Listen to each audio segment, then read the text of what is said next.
Olá, geosseguidores! Estamos aqui mais uma vez reunidos para gravar o nosso 7º episódio. Hoje a gente vai dar início à nossa segunda entrevista do nosso podcast. E a gente está aqui hoje com dois convidados muito especiais.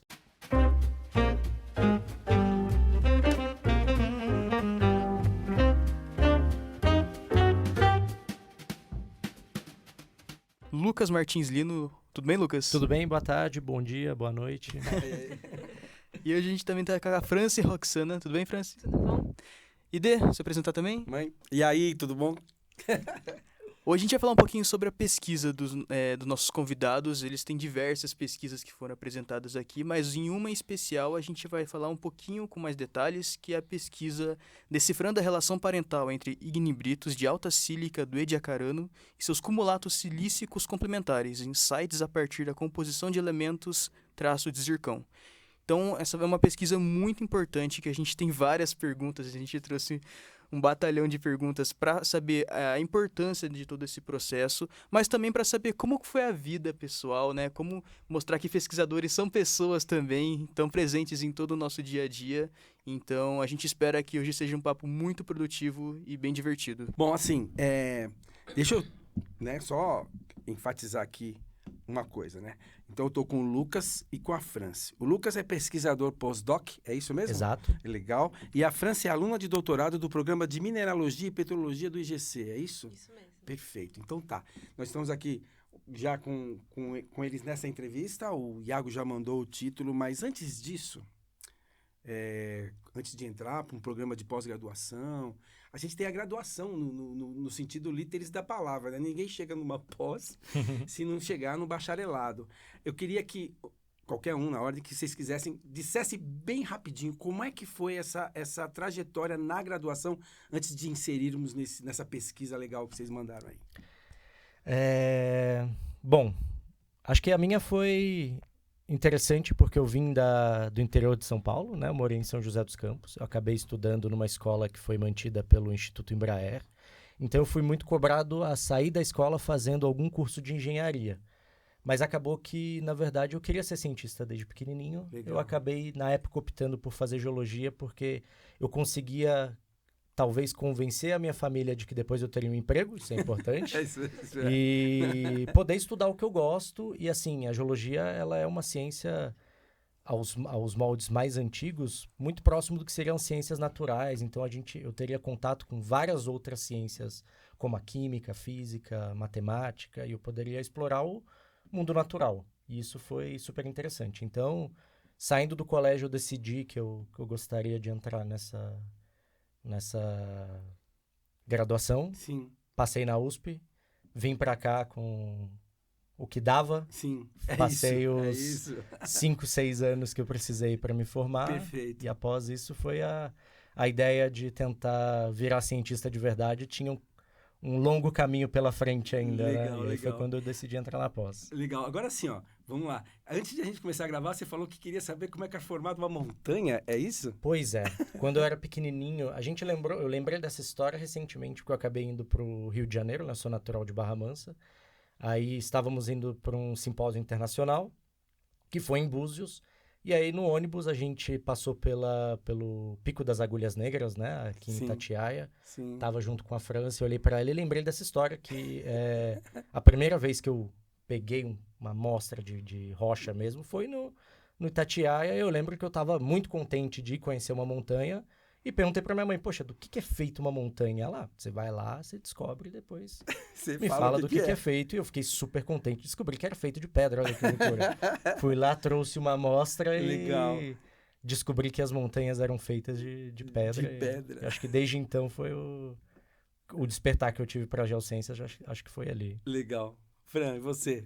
Bom, eu entrei na graduação no ano de 2009. Você entrou quando? Você foi? 2010. 2010? 2010, Legal. eu entrei um ano antes. Eu sou de São Paulo mesmo, da Zona Sul, do Capão Aí, Redondo, nascida e isso. crescida. Aí. E, na verdade, eu acho que foi um acaso muito feliz eu ter descoberto a geologia. Eu não sabia que existia geologia até quando eu fui fazer cursinho pré-vestibular. Certo. E, na verdade, eu sempre gostei muito da parte física da geografia, que era o que eu tinha contato na escola, mas eu não sabia que existia um curso de geologia, e não era uma coisa que eu sabia. E aí eu gostava dessa parte da geografia física e tal. E aí quando eu fui para o cursinho, um professor de geografia deu as primeiras aulas, que eram a parte de geologia mesmo. E aí ele falou da graduação de geologia. Perfeito. Isso foi, sei lá, em junho daquele ano.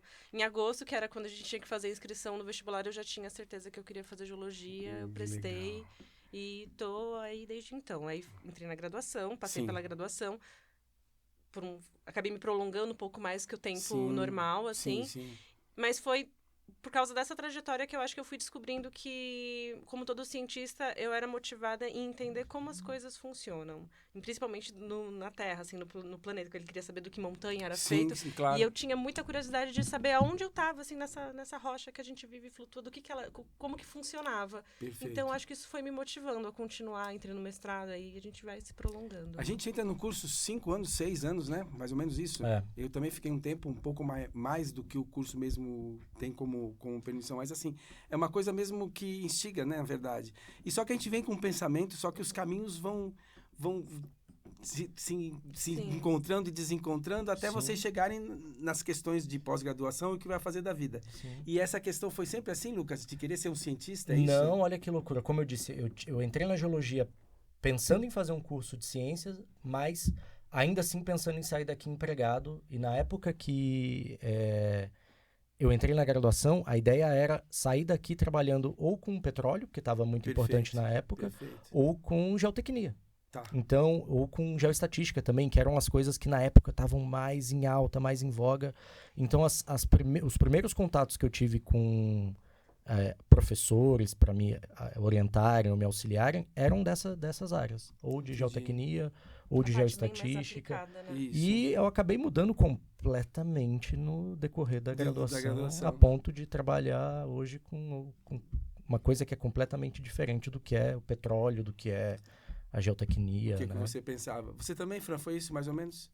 Foi, né? Ai, não. Não. Eu acho assim que meu único contato com o mercado foi ao longo da graduação, que eu fiz estágio com geotecnia, mas eu fiz o estágio porque eu precisava da grana. Entendi. E ao conviver com o ambiente corporativo, eu não me identifiquei, porque eu acho que eu gosto da questão do mundo acadêmico, eu gosto porque eu acho que, assim, a gente tem várias limitações, existem várias questões, mas você tem uma certa liberdade criativa. E uma coisa que me motiva é saber que todo dia eu estou colocando a minha energia em algo que eu estou construindo com o meu conhecimento. Assim, que eu estou construindo conhecimento dentro da minha cabeça. Perfeito. Mas quando eu fico na repetição de algo mecânico, aquilo me frustrou muito rápido. Então, Entendi. era triste eu ir fazer aquele ofício, Tá. eu ia porque eu precisava e...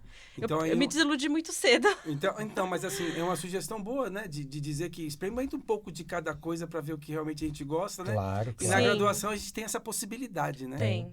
Isso é muito bom, né? Estágio, dá para fazer bastante. Muito bom. Sim.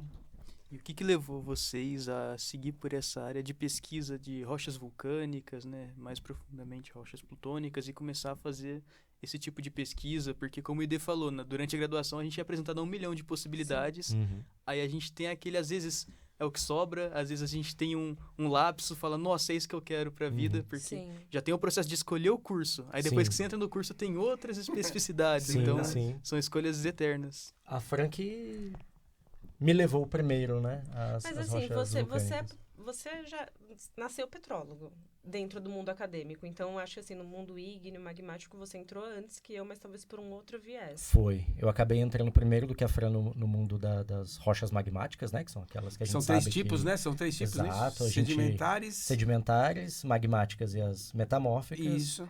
Eu acabei entrando primeiro nesse universo de trabalhar com rochas magmáticas. Trabalhei com uma intrusão, né? Que seria um corpo ígneo que forma, né, no interior da Terra durante o mestrado. E aí a Franci começou a trabalhar com uma bacia vulcano-sedimentar, só que analisando primeiro as rochas sedimentares. Tá. E aí, quando eu terminei o mestrado e ela ia começar o meu doutorado mestrado. e o mestrado dela mesmo, a gente se encontrou ali com essas sequências vulcânicas na mão dos dois, talvez. Que legal. E aí, ela teria que trabalhar com as vulcânicas com o viés petrológico que eu tinha, então eu entrei para ajudar um pouco. Tá. E ela com o viés sedimentar, porque de fato essas rochas piroclásticas também passam, Perfeito. né, pelo processo de Sim. sedimentação. Então a gente chegou junto No no mesmo no mesmo- objeto, só que Sim. de lados opostos, praticamente. Legal, que legal.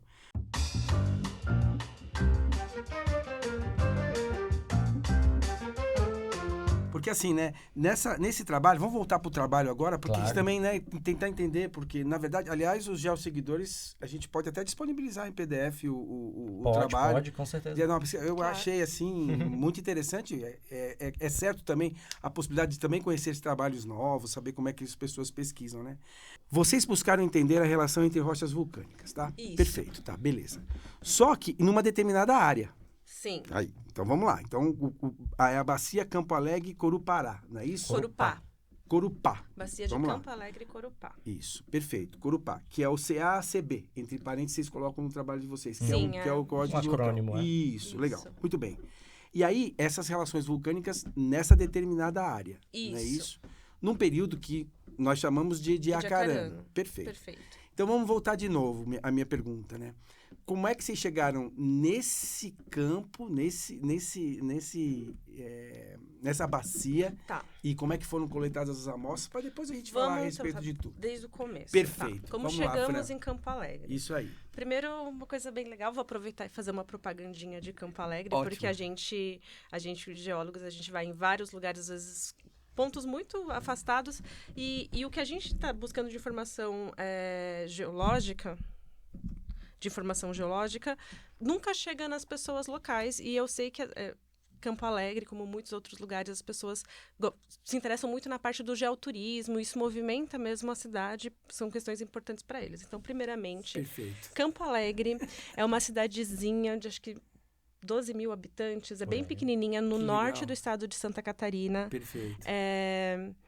Ela é conhecida como a capital nacional da ovelha, então ela tem um Sério? certo... Tem, você vai passeando por lá, e é uma cidadezinha, assim, que é bem o clima catarinense, assim, de bosque, araucárias, assim, tudo gramadinho, a coisa mais linda. Que Parece legal. estar num lugar encantado. E ele tem muita criação de ovelha, e lá tem a particularidade que é uma bacia sedimentar pequenininha, e a gente entra no mérito logo assim de porque é uma bacia sedimentar, que ela tem uma estratigrafia bem específica. Ela tem inicialmente um preenchimento de rochas sedimentares, que são aquelas que a gente vê na superfície, são retrabalhadas Perfeito. e depositadas, e cobrindo essas rochas sedimentares, a gente tem muitos depósitos de rochas vulcânicas. Ótimo. No caso, e aí rochas vulcânicas, um amplo espectro, dentro delas seriam os ignimbritos, que é um tipo específico de atividade vulcânica. Perfeito. Próximo ainda essa bacia, tem um pouco que seriam rochas plutônicas, que a gente fala que também são rochas, assim como as vulcânicas, que se originaram de um magma, mas elas resfriaram em profundidade, e é todo um sistema. Perfeito. Bom, como a gente chegou em Campo Alegre? Eu sou aluna do professor Miguel Bazê, Perfeito. ele é meu orientador. Uhum. E ele também, agora ele já está aposentado, mas ao longo da minha graduação ele ele era professor da matéria de geologia estrutural e de Sim. mapeamento geológico. Sim. E, como conhecido, ele tem uma longa pesquisa em geocronologia, em tectônica, em reconstituição de modelos, principalmente da geologia da parte sul do Brasil. Perfeito. Então, é a parte de pesquisa dele. Quando eu estava lá para o meu 4º ano, eu fui pedir uma iniciação para ele, porque eu gostava da maneira como ele trabalhava, assim, porque eu sinto que o geólogo que trabalha com tectônica, ele acaba olhando as coisas num contexto mais amplo, porque a associação de rochas importa, o tipo de situação ali importa para você. E, assim, esse trabalho investigativo, ele sempre me interessou. Então, eu fui falar com ele, e aí eu falei, professor, eu tenho interesse de trabalhar dessa forma, com essa abordagem de pesquisa. E aí, o professor Miguel, ele... Em geral, quando os alunos iam pedir pesquisa para ele trabalha em muitas áreas e ele coloca cada um de seus alunos em uma área diferente. E ele dá uma certa liberdade Sim, poética de sim. você ver, então, nessa associação que eu te trouxe, o que você quer investigar, o que te interessa, quais são as questões.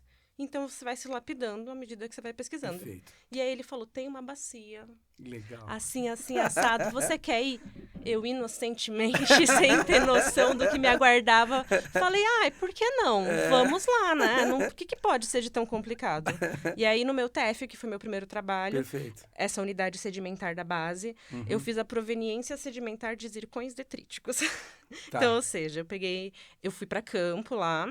Então, a gente foi nas unidades sedimentares, eu amostrei, acho que foram 8 pontos de amostragem. Desses 8, eu preparei 4 amostras. E o mais legal de ressaltar é que esses pontos que a gente visita estão no meio da cidade. Então, são exposições de rochas sedimentares que você tá atrás de um barzinho, atrás de um restaurante. Atrás de uma oficina. Você tá de brincadeira. Sim, porque é na cidade, ou no Barranquinho, Você que é um sítiozinho ali, Foi pra ali almoçar, aparece. Ah, tem eu uma quero ir pra um exposição campo de assim. rocha belíssima. Não, esse campo é belíssimo. Que legal. E aí nós fomos lá, coletamos essas amostras, aí a gente prepara, como a gente extrai esses zircões, né, moe as amostras, usa todo o preparo analítico para concentrar esses zircões e define a idade máxima possível que aquela unidade sedimentar pode ter. E aí foi quando a gente chegou na primeira idade que estaria no Ediacarano, que seriam 600 milhões de anos. Com isso a gente soube que aquela unidade sedimentar da base, ela poderia ter no máximo, mas isso está em outros trabalhos. Sim. Não, eu anotei aqui o Ediacarano para não perder essa questão que você está falando. Sim. É isso mesmo. E É aí isso mesmo. era essa unidade da base. Quando eu avancei para o meu mestrado, ele falou, agora você trabalhou na unidade da base, você quer olhar o pacote vulcânico de cima? Eu novamente, você inocentemente, falei, o que será que pode haver de complicado nisso, não é mesmo? É claro. Nada, que erro. Porque é um universo à parte. Sim, então, claro. assim, o meu mestrado inteiro, eu basicamente tive que aprender vulcanologia. A gente fez eu estudei um pouco autodidaticamente também. Perfeito. Mas tinham, acho que, duas alunas prévias que também, do lado do GC, que já tinham se aprofundado na área, que também foram me dando as dicas, mas elas também tiveram que aprender meio que sozinho, e eu fui aprendendo. Porque o que eu gosto é de olhar para um depósito, um afloramento, e eu consegui enxergar o processo nele. Então, eu tive que entrar um pouco no mérito do ignimbrito, dessas Entendi. questões. Essas questões todas relacionadas Exatamente. a esses assuntos.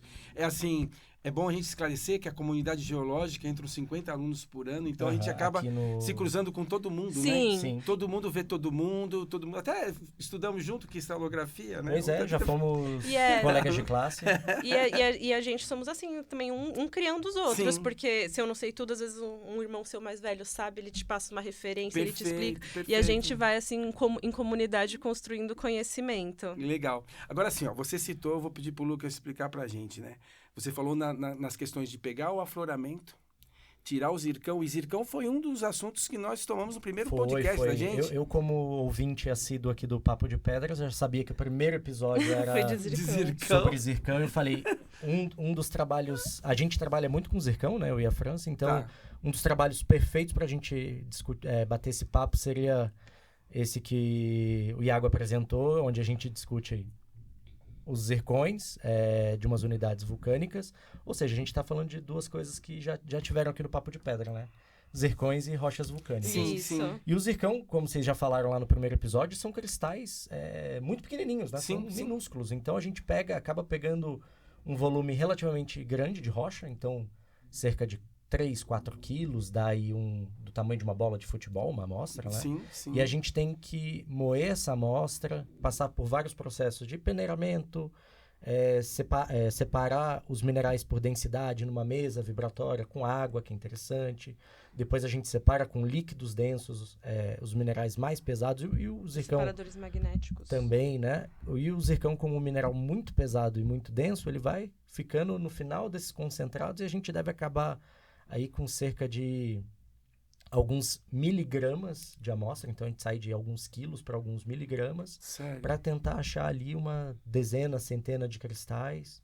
E a partir desses cristais a gente faz uma análise no laser, que é muito interessante. Então a gente tem um equipamento de alta resolução que a gente consegue fazer buraquinhos nesses cristais que são minúsculos, que Certo. são, né, do diâmetro de fios de cabelo. A gente consegue analisar volumes muito pequenos desses cristais e a gente consegue tirar deles a idade, que é muito importante, porque Que loucura. esses minerais, eles acabam guardando o urânio, Perfeito. e aí esse urânio, por decaimento isotópico, forma o chumbo, e a gente consegue medir essas razões para saber a idade. A química desses minerais também é interessante, porque a partir da química a gente consegue interpretar como foi a evolução química do magma, do qual ele cristalizou. E a gente também consegue analisar outros isótopos, que não só o de urânio, como o de lutécio e hafnio também, a gente consegue tirar outras informações sobre a possível fonte do magma que gerou esses cristais. Então, são minerais maravilhosos para a geociência, né? Eles são pequenininhos, mas eles registram coisas muito importantes. A idade da rocha, como foi a evolução composicional daquele magma, qual é a fonte provável daquele magma. Então, a gente dá todo esse trabalho, mas compensa. E esse Sabe, é um ponto... é aquilo que a gente sempre fala, né? Que as rochas contam histórias, então ele tá contando história para você porque vê isso aí. Muito. E tem umas fotos no seu artigo, Tem, né? a que você gente publicou. a gente tem umas imagens desses cristalzinhos de zircão e eles têm as carinhas bem bonitinhas. A gente consegue ver a estrutura interna, para quem está ouvindo e quiser pegar depois as fotografias. Sim. A gente consegue ver a estrutura de cristalização interna desses minerais. E é super interessante Legal. ver como a forma cristalina deles é a mesma desde o comecinho da cristalização e ele vai até o final reproduzindo aquela mesma geometria cristalográfica, que é belíssima. Legal, legal. Assim, e no próprio artigo também tem o mapa geológico, né? Com a Sim. área que vocês estudaram, né? Uhum. E aí eu tenho também, então, tem um mapa para Campo Alegre. Se a gente quiser ir lá ver a Terra das Ovelhas, foi isso que você Isso, falou? a capital nacional das ovelhas. Da ovelha. Eu acho que em maio também tem o Festival do Pinhão. Ah, Excelente. que legal. Só que, bem, a gente é geólogo de país tropical, então Sim. muitas vezes os depósitos eles vão estar cobertos com um horizonte de solo, às vezes Vegetação. frequentemente. Então as exposições de rocha, elas acabam ficando mais escondidinhas mesmo. Legal. Mas a gente procura. Com essa relação da idade toda, o que me chamou a atenção, lendo o artigo, foi que vocês falaram num estágio bacia e num estágio caldeira, né? Sim. E aí foi interessante da minha parte, porque eu tive que lembrar o que é uma caldeira, e foi bacana também, porque no próprio artigo eu tenho um diagrama muito legal explicando tudo isso. Me fala, porque nesse caso eu tenho uma divisão de tempo, me fala um pouquinho desses dois estágios, só para a gente entender melhor essa questão do estágio bacia e estágio caldeira. Vamos lá, Fran. Bom, como eu disse, a bacia de Campo Alegre, inicialmente, ela era dominada por um ambiente de deposição sedimentar, que era aquela unidade da base que foi a primeira que eu estudei. Neste momento, vamos ver como... Bom, a dinâmica de superfície, em geral, ela vai responder à situação tectônica que está acontecendo ali. Quando a gente está falando do que era o Ediacarano, o que é atualmente a parte lá do estado de Santa Catarina era diferente, né? Sim. Agora a gente tem ali um continente estável, porém, bem naquela região, ele registra o que teria sido uma dinâmica de juntar dois blocos continentais, como a gente vê, por exemplo, nos Himalaias. Perfeito. Que então seria uma pequena cadeia de Sim, montanha. sim. Então, logo, imediatamente, as áreas adjacentes em volta de onde seria esse tipo de limite, elas respondem a esse esforço. Então, tem algumas áreas que Perfeito. podem entrar numa subsidência e, então, ter acúmulo de material que está sendo erodido das partes mais altas e depositado. Isso seria a parte bacia, o estágio de bacia inicial. O interessante é que a gente tem um análogo moderno desse estágio bacia, que são as bacias que estão na região central da Europa, no maciço central francês, por exemplo. Então, ali a gente tem os Alpes, que é um tá. orógeno, que a gente Tá. chama, né? Que é onde a gente teve a colisão entre dois Dois blocos continentais. Perfeito. Aí, adjacente a essa orogenia alpina, a gente tem alguns rifts, né? Que são bacias delimitadas por falha. E elas estão sendo abastecidas ali por sedimento, porque a gente muda a topografia da região muito rápido, e esse sedimento vai querer preencher essas regiões mais baixas que são geradas repentinamente por causa da tectônica. E aí a gente tem vários processos sedimentares envolvidos, né? A gente tem a formação de leques aluviais, a gente tem a formação de rios entrelaçados, que hoje não existem mais na região de Campo Alegre, mas existem Os depósitos que eles deixaram. Sim. Olha que interessante, você estava falando com o Lucas agora há pouco do zircão, e você Sim. falou então a composição do zircão conta a história do magma. Isso. O nosso orientador, ele tem uma disciplina que eu acho linda, o nome, e eu acho que conta um pouco de como a gente trabalha. Ele fala do interior do cristal, a cadeia de montanhas.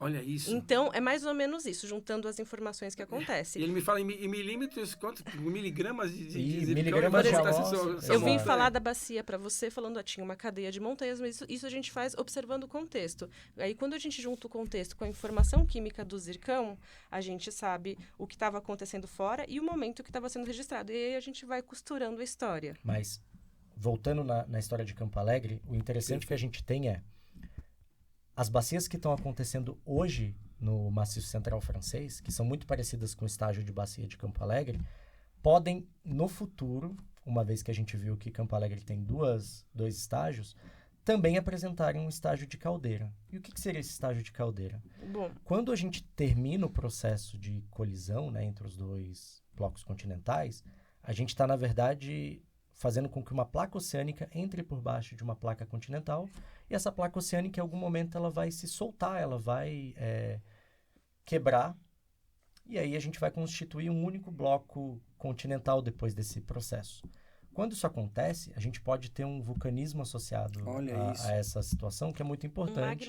Um magmatismo associado com essa configuração tectônica, que é muito importante. A gente chama de pós-colisional. Olha isso. E aí, potencialmente, a gente pode estar, na verdade, prevendo o futuro do Maciço Central francês. mas o futuro de milhões de anos, Exato. é bom deixar claro. É um futuro de milhões de anos. Não, geologicamente a gente tem que deixar isso claro, né? Geologicamente falando, porque né? parece... daqui a E alguns aí, milhões de anos. A estrutura desse rift condicionou, na verdade, que as câmaras magmáticas que se colocaram ali naquela região, que elas pudessem entrar em colapso. O que isso significa? Que o teto dessas câmaras afundou e o magma que estava dentro delas foi expulso, empurrado para fora e formou essas sequências piroclásticas, vulcânicas que a gente vê do estágio caldeira. Então a gente tem por isso a divisão dois períodos estágios. diferentes e um período influenciando muito o outro no próximo período. Perfeito. O de bacia condiciona como a caldeira aconteceu.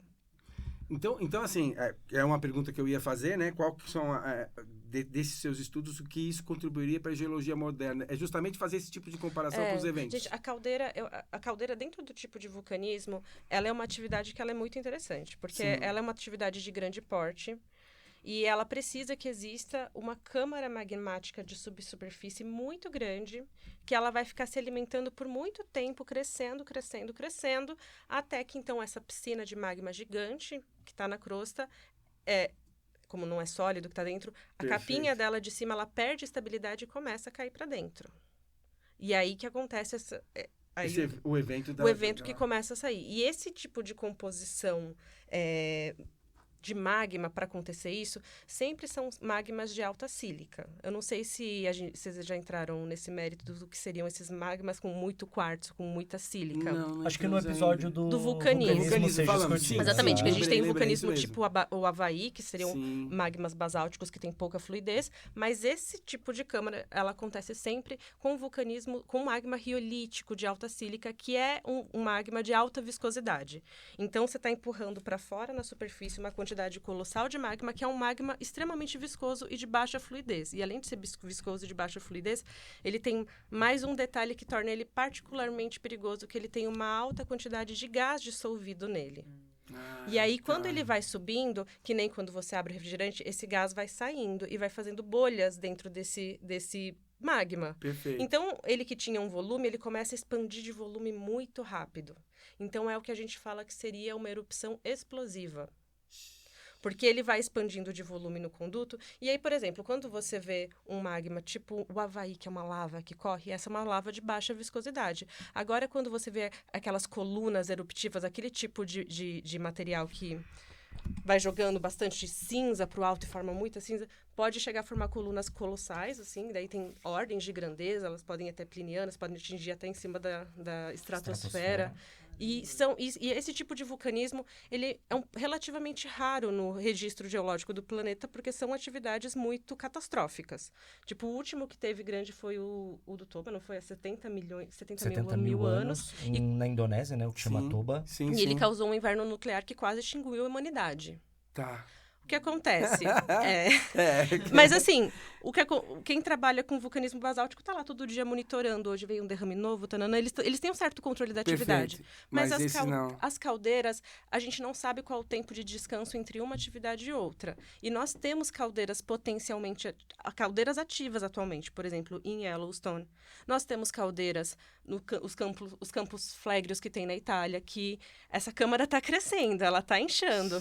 Pode ser uma coisa que vai acontecer daqui a 100, 200, daqui a 5 milhões de anos? Pode ser. Não tem como prever a escala de tempo. Esse é o nosso problema do geocientista, né? A gente não tem o controle do tempo. A escala de tempo ela é complicada. A gente sabe onde vai acontecer as coisas, mas não sabe quando, e isso complica. É um mistério. Como é que funcionam essas bombas relógios? A nossa saída é olhar para as caldeiras antigas. Do passado, exato. As caldeiras do passado. Ai, cara, que os depósitos já estão expostos em nível profundo, que elas já têm essa câmara que alimentou exposta, então a gente consegue pegar amostras de vários níveis, ver as Perfeito. relações de textura e começar a construir como foi o processo que desencadeou. Então, é da onde a gente pode tirar uma informação para como que funcionariam as caldeiras atuais. Cara, você já respondeu uma pergunta que eu ia fazer, porque no artigo, lendo o artigo, falaram em catastrófico. Eu falei, meu, o que os caras estão tratando? Mas olha que legal. No episódio de vulcanismo, vocês falaram do vulcanismo Serra Geral. Sim. Que de fato é um vulcanismo colossal. A gente está falando de cerca de 1 milhão de quilômetros cúbicos de material De vulcânico material. preservado. Sim.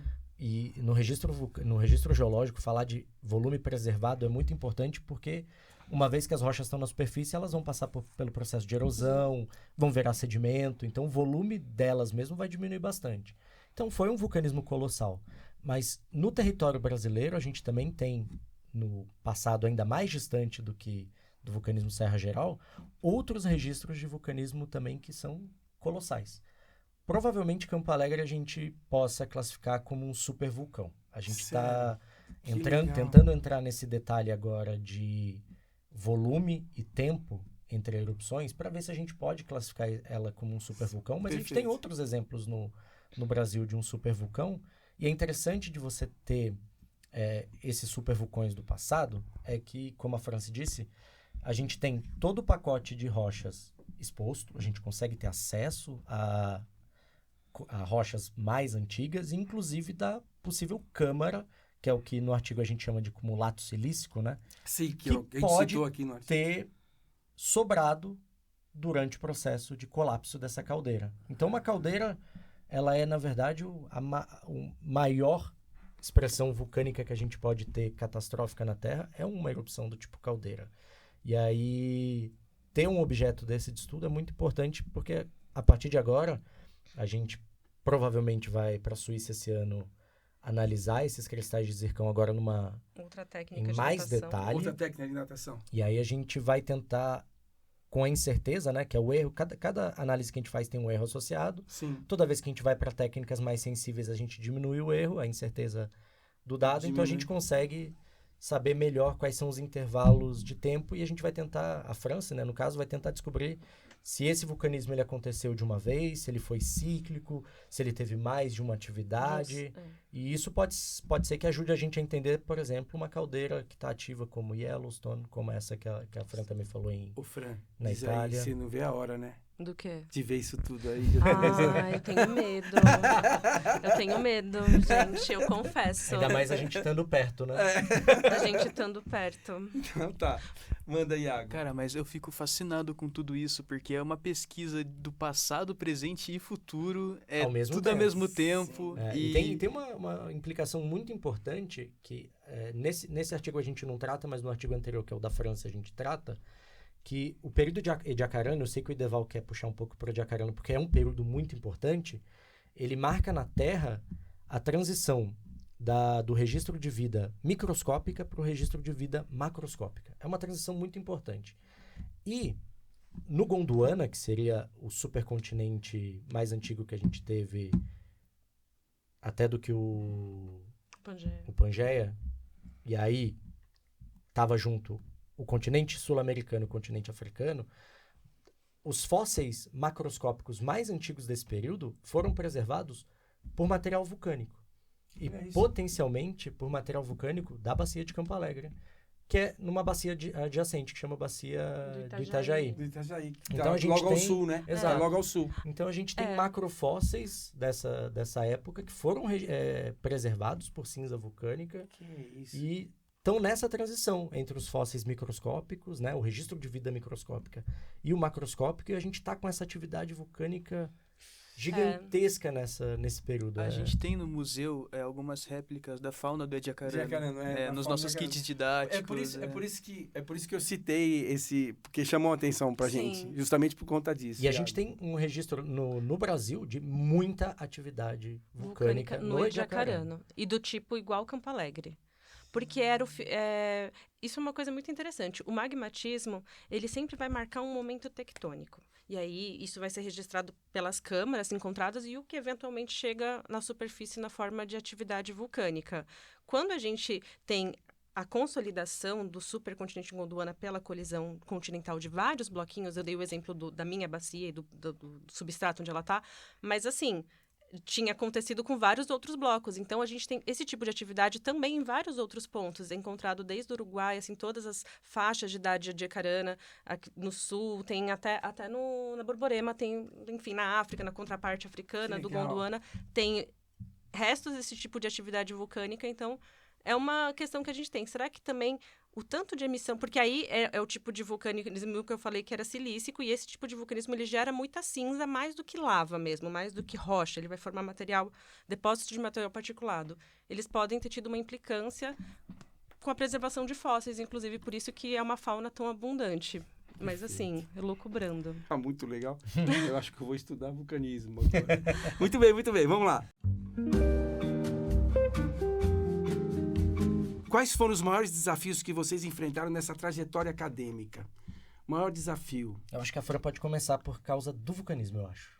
Foi o maior desafio, assim? Eu acho que o maior desafio era descobrir como eu gosto de trabalhar. Ah, legal. Isso é importante. É bom, importante falar. Isso é importante falar. Isso foi o meu maior desafio, era descobrir os meus verdadeiros interesses. Eu acho que, mas talvez a gente saia um pouco da questão geológica para entrar na questão filosófica, mas eu tenho a impressão que na nossa vida a gente é muito cobrado pelo que a gente tem que fazer e a gente dedica muito pouca energia para a gente entender o que a gente quer fazer. Ótimo. Então, quando você para tomar uma decisão, eu não sei nem o que eu gosto, eu não sei nem o que eu quero. Então, olhando todo o universo de possibilidades geológicas, isso foi uma questão no princípio. Por isso que eu acho que eu fui trabalhar com um professor que trabalha tanto com contexto, porque aí eu poderia organizar ter várias melhor. abordagens. E você, cara, maior desafio, velho? Eu acho que a princípio foi me manter em São Paulo, porque pensando bem, é caro demais morar aqui, viu? Não é nada simples. Mas você conseguiu, né, cara? Consegui. Porque essas questões, eu vou deixar o pessoal tá pensando aí em fazer geologia, ou num curso que tome muito tempo, ou vá sair da sua cidade. Sim, sim. É a questão... Eu falo isso também porque, para mim, foi a mesma coisa morando aqui, né? Sim. A gente, às vezes, tem dificuldade financeira. Mas a Universidade de São Paulo está com muitos programas de permanência que são... Legal. Me ajudaram muito na época que eu estava na graduação. Tem ajudado o Iago também. Iago é de São José dos Campos, cara lá. Eu também fui uma pessoa que... Eu tinha a bolsa do COSES e eu vim Agora, do ponto de vista acadêmico, acho que uma das partes mais desafiadoras para nós dois tenha sido estudar rochas vulcânicas aqui na USP por causa dessa falta de professores que atuem na área. Perfeito. Vulcanologia é um tipo de ciência que ela é muito restrita a países que têm vulcões ativos, né? E a gente até entende isso, né? Claro. Mas, apesar disso, o Brasil tem inúmeros registros de rochas vulcânicas, atividades vulcânicas. Então, para a gente foi uma coisa muito interessante. A gente teve que se debruçar sobre processos e produtos que a gente só via eles muito alterados ou muito diferentes do original, mas isso proporcionou para a gente uma nova ferramenta e poder entender também como a paisagem do Brasil evoluiu nesses últimos pouquinhos milhões de anos, né? Eu fico chocado com a quantidade de coisas, né, que a gente pode descobrir com tudo isso. Eu não sabia, cara, vulcão é muito complexo. Não só o vulcão, mas, tipo, geralmente o imaginário popular é de uma coisa de destruição, etc. Mas a gente pode ver que tem... Vulcão é vida, gente. Exatamente. Vulcão é vida. Eles mostram como era o passado, eles preservam a matéria orgânica também, eles podem depois também virar parte do solo. A gente tem exemplo direto aqui na Terra Vermelha, aqui, né, do estado do Paraná. Então, melhor assim, solo. Vocês têm que ver a capa da Science desse mês. Foi uma artista aqui do Brasil que fez a arte da capa, a Tupandactylus. Sigam ela no Instagram. E o interessante é que acharam trilobitas preservados por sequências piroclásticas. Cara, eu vi essa foto. Um amigo meu mandou pra mim, eu não dei muita onda. Eu falei, pô, sério, mas foi isso aí? Então, o vulcanismo ele tem uma importância muito grande também na preservação de... Não só de fósseis. Não só de fósseis. Sabe do que eu lembrei? Pode Olha, falar. se for muito tosco, vocês cortam isso daqui, pelo amor de Deus. Pausa até pra facilitar. Manda. Mas é o seguinte, eu tava lembrando, eu e o Lucas, a gente gosta muito, é muito nerdinho de documentário, de tudo. Enfim, era algum documentário que falava sobre a evolução mesmo dos hominídeos e do cérebro e da caixa, enfim, umas coisas. E existia, acho que uma teoria, um turning point, de que em algum momento eles começaram a comer os alimentos que ficavam perto de terrenos vulcânicos e eles estavam cozidos. E uma diferença muito grande de você ingerir, por exemplo, uma carne crua, um vegetal cru, é que a absorção energética de uma coisa que está cozida vai ser muito mais otimizada do que você ter que digerir um alimento cru. Sim. Então, você conseguia... tornou a digestão mais eficiente e absorção, obviamente, de nutrientes e de energia, e que isso poderia ter influenciado para a gente conseguir ter cérebros mais evoluídos. Exatamente, mas aí, como eu disse, é fora da minha área, mas seria um fun fact que eu achei muito curioso. Legal, mas eu acho que existem, de fato, pesquisas nessa área. Dessa linha. Discutindo a possível correlação entre o preparo de alimento cozido. O primeiro com as papá do regiões... homem, quem cozinhou foi um vulcão. Aê! Tipo isso. Boa. Não corta, não. Pelo amor de Deus. Mas o mais interessante é que são esses vulcões que estão no Rift, no leste, do Rift do leste da África, que estão ativos até hoje. A gente tem esses vulcões lá. É o Rift do Quênia, não é? É. Do Quênia. Cara, que incrível. Não, e pensar que não só do vulcão e da composição, mas da própria lava, do magma, né? Que acaba assim. Então, assim, se ele é mais viscoso, se ele é mais denso, que ele vai fazer essas explosões e... vocês também acabaram chegando a fazer uma parte nessa pesquisa para falar se essas rochas elas eram parentes, né, entre aspas. Isso é interessante. Sim. Por isso que a relação parental que vocês colocam no título do trabalho de vocês. Porque olha que interessante. Esses reinos, né, o vulcânico e o plutônico, eles raramente ocorrem juntos na superfície se eles são da mesma atividade magmática. Por quê? As rochas vulcânicas estão na superfície, as rochas plutônicas estão em subsuperfície. Então, se a erosão expõe os plútons, né, as câmaras graníticas, quer dizer que ela já levou as sequências vulcânicas e transformou em sedimento há muito tempo. A sorte que a gente teve, na verdade, é que as nossas rochas elas afloram na escarpa da Serra do Mar, e a gente teve esse controle estrutural da fase Rift que proporcionou com que a caldeira tivesse um afundamento muito mais efetivo. Então, aproximou muito mais essas sequências vulcânicas das sequências plutônicas no interior da Terra. E, durante o processo de erosão, evolução geográfica mesmo da plataforma sul-americana, a gente tem a escarpa da Serra do Mar avançando para dentro do continente, e isso fez com que o Plúton, né, que possivelmente alimentou essas rochas vulcânicas, também ficasse exposto. E aí uma coisa que é muito importante é que, usando a idade do zircão, que é o que a gente falou no começo, que a gente usa urânio e chumbo, e usando outros elementos radioativos também, que é o lutécio e o ráfnio, a gente consegue, pelo menos, falar que umas rochas vulcânicas e plutônicas são parentes. A gente pode falar que elas são primas, por exemplo. Tá. Elas têm idades semelhantes e elas têm fontes semelhantes. Ancestralidade semelhante. Exato. Legal. Agora, bater o martelo sobre a consanguinidade, eu uso inclusive esse termo no artigo. Esse termo mesmo? É. Eu vi o parental, já foi. E eu usei legal. entre aspas, porque de fato, o título do artigo, quem sugeriu foi a Fran em português, obviamente, no começo, porque ela disse que a gente estava fazendo um exame de DNA. E é verdade. E a gente, de fato, estava fazendo um exame de DNA, e se a gente pensar no que seria o exame de DNA dos humanos, a gente pode fazer o exame de DNA normal e a gente pode fazer o exame de DNA mitocondrial. Perfeito. Nas mitocôndrias, a gente sabe, né, as nossas sequências maternas, a gente sabe quem foi a nossa... Ancestralidade. Não é? E se a gente pensar no zircão como uma mitocôndria, se a gente analisa o DNA do zircão de uma sequência vulcânica e de uma sequência plutônica, o que a gente fez, na verdade, foi um teste de DNA que confirma parentalidade. A gente achou o pai ou a mãe dessas sequências vulcânicas dentre vários plútons que estão ao redor dessa sequência vulcânica. O que seria essa né? assinatura genética? Exatamente o padrão composicional de elementos traço. Que legal. Então, como eles passaram por processos magmáticos semelhantes, fica registrado. É como se eu tivesse, sei lá, durante a minha vida, tido alguma doença que o meu sangue registrasse. A gente tirou o meu sangue, levou para outro lugar, e a gente consegue confirmar que aquele sangue é meu, porque tudo tem que eu passei durante a trajetória. minha vida, aquele sangue registrou. Então, de fato, as rochas vulcânicas, elas são como um extravasamento dessa câmara. Ela é como se fosse um sangramento. Ela extraiu a parte líquida, foi para fora, e a gente consegue depois fazer essa correlação usando a química desses minerais que são como as mitocôndrias dos Legal, né? seres vivos. Absurdo, tem exame de DNA pra rocha. Exato. Elas têm famílias, né? Tem. Atenção você aí que tá em família, você não tá muito presente, faz o teste, pelo amor de Deus. Não é? Cobrar a pensão Cobra. do Plutão agora. Se até as rochas fazem. Você aí que tá ouvindo, toma vergonha, né? Até as rochas. Toma vergonha, Pelo amor de Deus.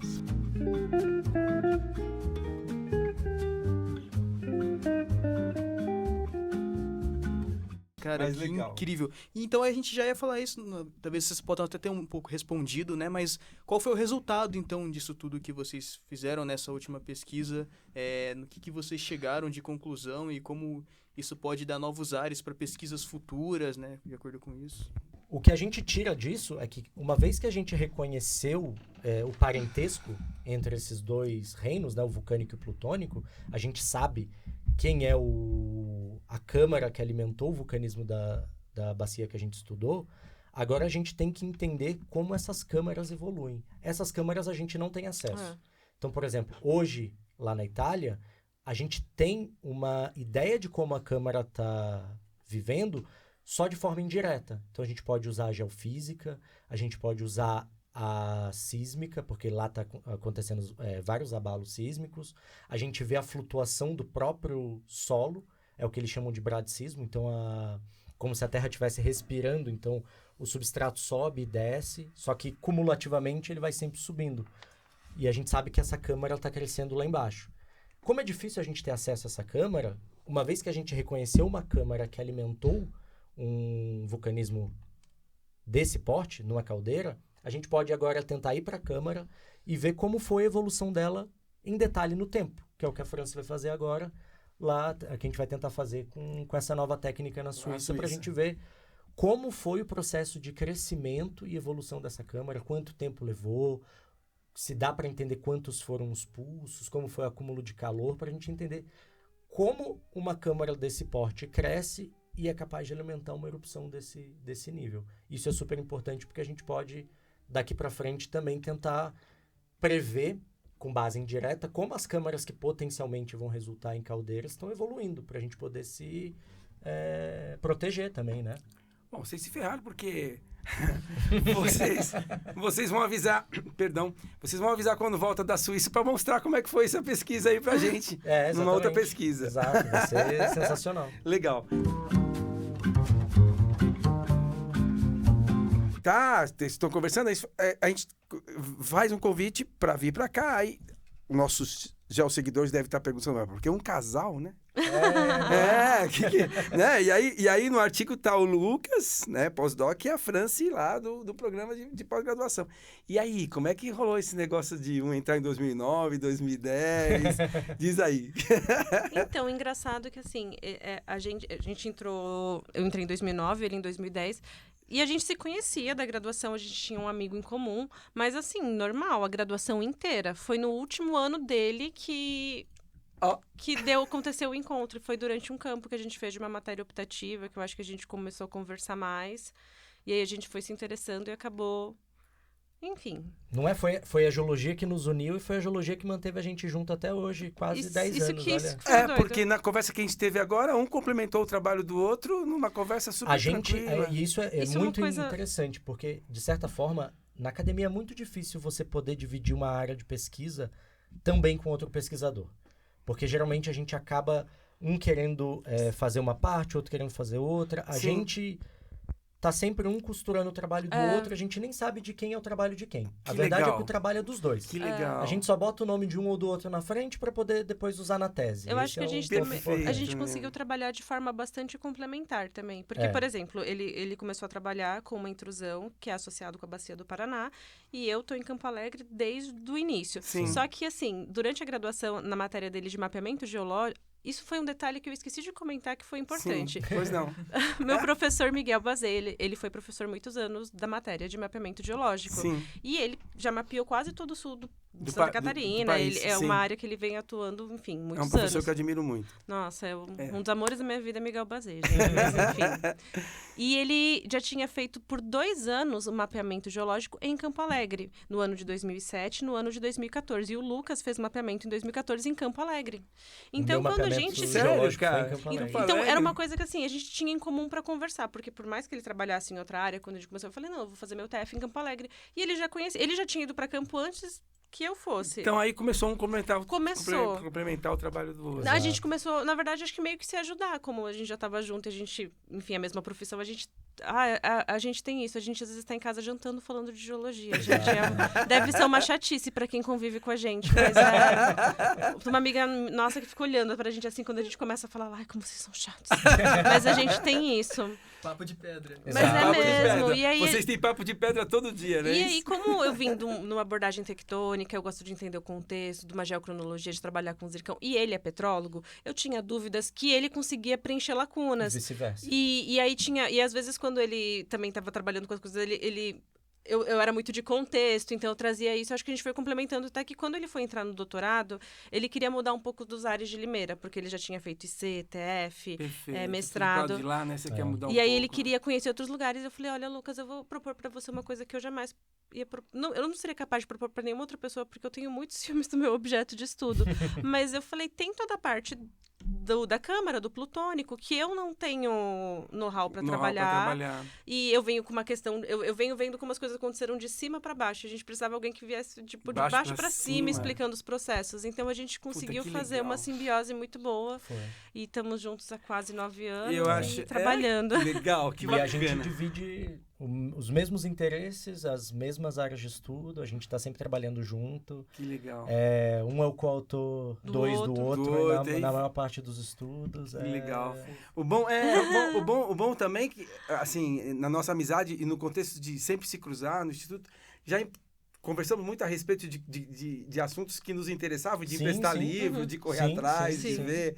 Então, eu acho que papo de pedra rola toda hora. Toda hora. No IGC a gente está sempre Agora batendo sim, ó, papo de pra pedra. descontrair, tá? Então vamos terminando Tá. nossa entrevista. Cara, juro, passou aqui quase 1 hora e eu nem tô aí pra terminar essa conversa. Também não, nem Mas, de ó, passar.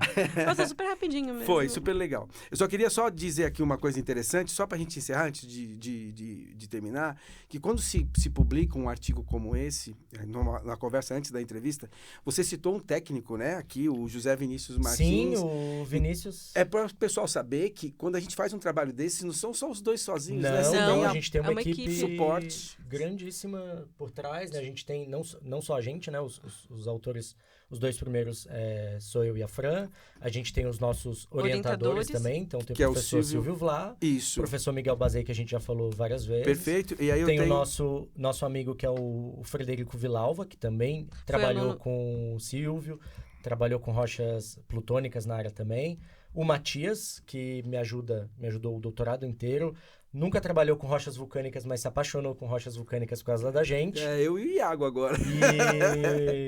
E também como coautor nosso, o Vinícius, que é o Isso. técnico do laboratório Perfeito. de Laser Ablation, que foi outra pessoa maravilhosa, que ajudou a gente na obtenção dos dados, tratamento dos dados, na discussão A dos gente tem que resultados. sempre reconhecer Com que... certeza. O trabalho é em grupo. na né? O nosso verdade, trabalho em grupo. é uma equipe. Na verdade, eu quero deixar isso para os geosseguidores para não acharem que a gente, como geocientista, né, sempre faz tudo Não. sozinho. Não, de jeito nenhum. A gente precisa depende de resposta. Bom, já que então, eu acho que muito bacana a parte de dar o nomes aos bois, que eu achei muito interessante. Isso, como Perfeito. eu tinha comentado no começo, que quando eu entrei na vulcanologia, eu fui orientada por veteranas minhas que já tinham vindo antes. Sim. Uma delas é a Letícia Perfeito. Freitas, doutora Letícia, que atualmente é professora na Federal da Da Bahia. Bahia, lá.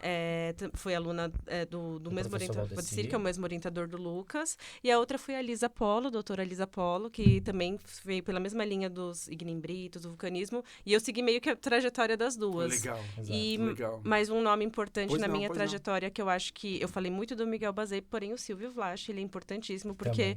era também quem veio, assim, eu vim com meu pai geológico, que é o Bazei, muito numa linha da tectônica, mas quem sempre me assessorou nas questões magmáticas, porque é um objeto importante dentro do recorte, que eu trabalho a tectônica, foi o Silvio. Então, o que eu sei, o que eu aprendi foi com ele. Ele tá sofrendo muito, é santista, né? Então, como eu, eles passam por mim e perguntam, aí, Deval, como é que foi? Eu falei assim, professor, não sei nem quando que o Santos vai jogar. Mas vamos mudar de assunto.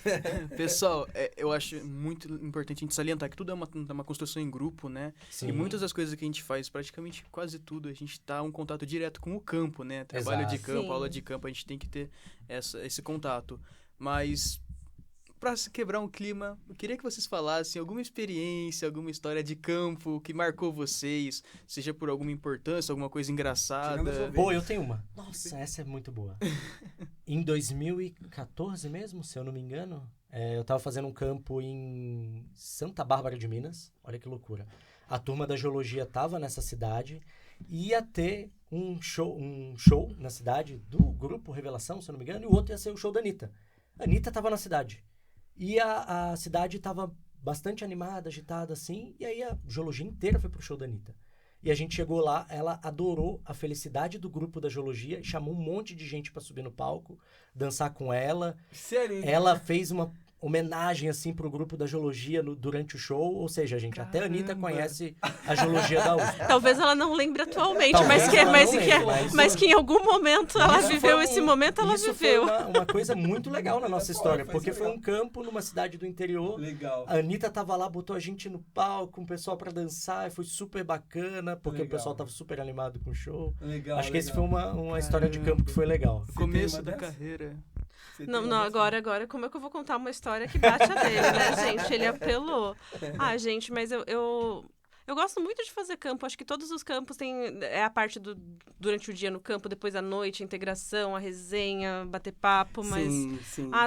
Por exemplo, a gente fez de novo, teve mapeamento 2 vezes em Campo Alegre, teve uma terceira vez, essa vez a gente como monitor, a gente ficou 21 dias em campo com os alunos mapeando, foi incrível, assim, então, campo, eu adoro campo. Legal. Fomos juntos, eu, ela e o professor Miguel Bazei, Pra um campo. curso de vulcanologia nos Andes também, que foi muito legal. Que legal, velho. Então, o legal da vida do geólogo é que a parte do A campo é que a gente sempre está num lugar novo, bonito, com uma paisagem deslumbrante. E se É. você trabalha com vulcanologia, você pode ir atrás de vulcões Ah lá. em lugares ainda mais bonitos, né? Legal. Agora sim, para encerrar mesmo. Eu falo uma palavra e você me responde com uma palavra só também. Ó, pros dois. A Outro. Fran vai primeiro. Primeiro, Fran. Vai lá. Uma música. Não vai? vai lá, É Lucas. difícil pra mim Vai essa lá, pergunta. Difícil pra você? Vai lá, Não manda tem uma música. música. Uma música? É. Ai, vamos lá. Eu já te fiz essa pergunta e você não respondeu. Essa Olha lá. pergunta não, Não, é é fácil. difícil, é difícil. Uma difícil. música. Se quiser passar, beleza. De Não, boa. uma música. Vai lá. Neon, John Mayer. Aí, fechou. John Mayer. Legal. Um livro. Gente, eu sou mística. Não pode ser. difícil pra mim. Manda um livro. Manda o livro aí. Gente, leiam a Caibalion. É isso, Aí, pronto. místico. perfeito. Manda. Deixa eu ver. Eu acho que... Poxa, a gente tem muita coisa da literatura brasileira que é muito boa. Acho que eu colocaria Capitães da Areia. Perfeito. Muito legal. Mandou. Filme. Também acho difícil. Gente, eu sou muito indecisa. Mas vai você, eu vou pensando um filme. Um filme. Pô, acho que o último que eu assisti que me causou... que foi muito legal foi o Green Oppenheimer. Oppenheimer. É. Book. Eu ia falar que acho que o último que a gente assistiu que eu achei muito legal foi o Green Book. O Green Book também, muito bom. Muito bom, né? Sim. Perfeito. Bom, um artista. Tirando a Anitta que levou você pro palco. Não pode, né? Eu acho Um que artista. Jimi Hendrix. Jimi Hendrix. Aí, manda. Gente, Shakira. Shakira, fechou.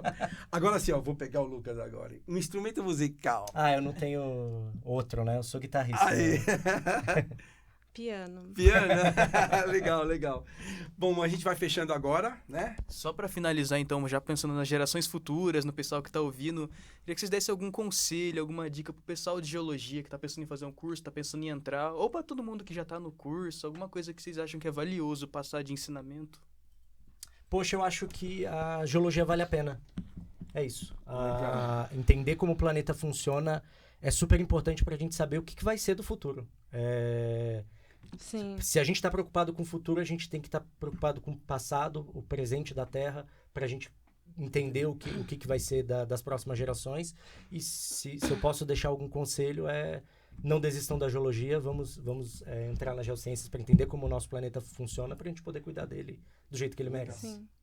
Bom, vou falar umas palavrinhas, talvez para motivar, então talvez eu tenha que compartilhar o que a geologia é para mim. Isso.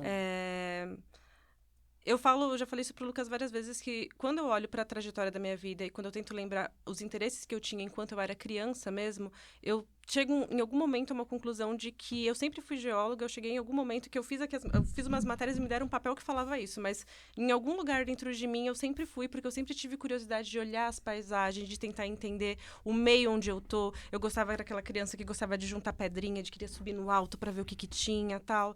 E outro dia eu estava filosofando nas minhas ideias e eu acho que assim, muitas pessoas não se interessam pela geologia porque é uma coisa muito abstrata na cabeça delas. Mas se a gente fosse, por exemplo, um peixe, ia ser como se a gente não ligasse se a água existe, se a água funciona, mas a água é o meio fundamental para que eu possa existir. O planeta Terra é o meio fundamental para que a gente possa existir. Nossa, e toda a história geológica culminou para que as coisas sejam como é hoje. Hoje a gente depende dos recursos da Terra. A gente, por mais poético e bíblico que seja, a gente veio do pó, de certo modo. Sim. Então, é o nosso meio de existência fundamental. Quando eu entendo como a Terra funciona, eu entendo como eu funciono. E aí, eu, de novo, falei, leiam o Caibalion, e lá fala sobre o princípio da equivalência. Todos os sistemas naturais, eles, em algum momento, eles se complementam, eles são, de certo modo, fractais. Então, ao entender o todo, eu entendo a mim. Então, na trajetória, busquem também entender vocês, os seus interesses, o que vocês gostam, como que eu gosto de estar no meio que eu existo. E aí eu acho que vocês vão ir descobrindo os próprios interesses à medida do que forem fazendo a caminhada. Perfeito. Legal. Ó, o Iago me lembrou, não vou perguntar qual tipo de rocha que vocês gostam não, mas de uma palavra só. Não, mineral. Zircão, você? Eu não vou falar zircão. Manda. O mineral, só pra dizer. Não é um mineral, Tá, é um manda. material. Manda. Obsidiana. Obsidiana, É um manda. material. Quartzo. Aí, fechou. Então tá bom. Gente, queria agradecer aqui o pessoal do IAG, que cedeu esse espaço pra gente gravar o podcast. Maravilhoso espaço. Muito Matheus, obrigada. obrigado, Matheus, aluno do Ligé, tá ali com a gente na edição. Valeu, Já veio Matheus. aqui. Iago, da Geografia, tá aqui com a gente também, bolsista do museu. São Valeu, José Iago. dos Campos, os dois são amiguinhos Não agora. é? Bolinho caipira. Bolinho caipira. caipira. Gente, olha, muito obrigado, Lucas. Não tenho que Eu que agradecer, agradeço. Eu que Fran, agradeço. muito, muito obrigado mesmo. Já os seguidores, estamos juntos. Segue a gente aí que vem coisa a mais. Vamos esperar ele voltar da Suíça pra gente Pra gente ver o que vai acontecer. Legal. Obrigado, gente. Valeu. Eu que Valeu, gente. agradeço, gente. Valeu.